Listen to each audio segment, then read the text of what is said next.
Saima Ninja की तरह हरकत कर रही है। एक हाथ से परांठा पलट रही है और दूसरे हाथ से लंच बॉक्स पैक कर रही है। बंटी ने कहा, अम्मी, मेरा दूसरा जूता कहीं नहीं मिल रहा, स्कूल वैन आने वाली है। राशिद ने कहा, साइमा, मेरी ब्लू फाइल कहाँ रखी है? आज मेरी बहुत अहम मीटिंग है। दादी अम्मा ने कहा, बहू, आज चाय में चीनी कम है, लगता है ध्यान कहीं और है। गहरी सांस लेती है लेकिन तेज हंसती है। आ रही हूं बुंटी। जूता सोफे के नीचे है, रशीद फाइल टेबल पर है। अम्मी जी, चीनी ला रही हूं।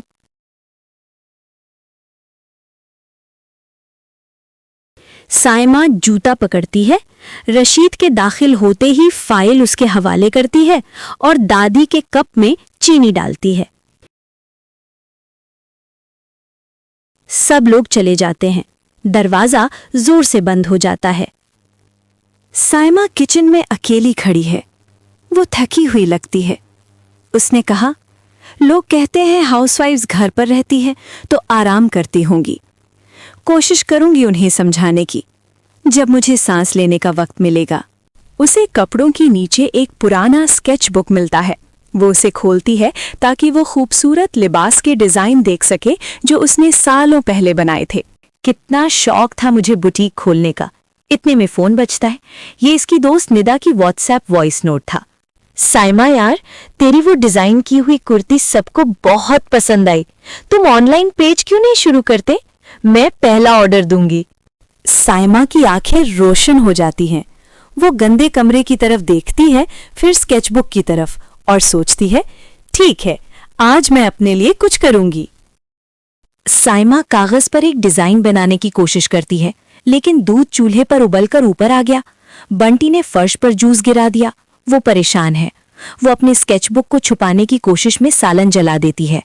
राशिद घर में दाखिल होते हुए कहता है, ये जलने की बू कहाँ से आ रही है साइमा? दादी अम्मा कहती हैं, हाय अल्लाह, आज तो हंडिया जल गई। पता नहीं आजकल बहू का ध्यान कहाँ रहता है, मोबाइल पे लगी होगी। साइमा की आंखें आंसुओं से भर आईं। सबने रोटी और ऑमलेट खाया क्योंकि रात का खाना जल गया। माहौल परेशान कुन हो गया। राशिद ने कहा, यार साइमा, तुम सारा दिन घर पे होती हो, एक खाना तो ढंग का बन सकता था ना? साइमा बोली, सारा दिन घर पे होती हूँ। रशीद, क्या आपको पता है इलेक्ट्रिसिटी का बिल कहाँ है? बंटी का होमवर्क किसने कराया? जोया की यूनिफॉर्म किसने धोई? अम्मा जी की दवाई किसने मंगवाई? मैं कोई रोबोट नहीं हूं, मैं भी इंसान हूं। आज मैंने अपने लिए सिर्फ 15 मिनट निकालने की कोशिश की तो खाना जल गया और आप सबको सिर्फ जला हुआ खाना नजर आया। मेरी जली हुई हिम्मत नहीं। मुझे भी थोड़ा वक्त चाहिए अपने लिए। सब खामोश हो जाते हैं। अगली सुबह साइमा की आंख देर से खुलती है। हाय अल्लाह, 8 बज गए, बच्चों के लंच। लेकिन किचन में आते ही वो हैरान रह जाती है। रशीद अंडा फ्राई कर रहा है, जोया बैग पैक कर रही है, बंटी अपने जूते पहन रहा है, दादी अम्मा चाय प्यालियों में डाल रही हैं। राशिद बोला, पराठा तो गोल नहीं बना पर कोशिश पूरी की है। दादी अम्मा बोली, और सुन बहू, वो जो तेरा ड्राइंग का कॉपी स्केचबुक है ना, मैंने टेबल पे रख दिया है, शाम को उस पर काम करना। सब्जी मैं काट दिया करूंगी। साइमा के चेहरे पर एक खुशगवार मुस्कुराहट फैल जाती है।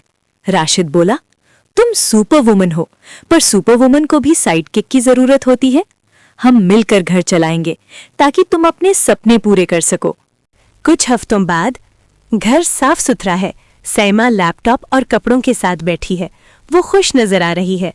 घर सिर्फ औरत का नहीं होता, पूरी फैमिली का होता है। जब घर के काम बंटते हैं तो खुशियां मल्टीप्लाई होती हैं।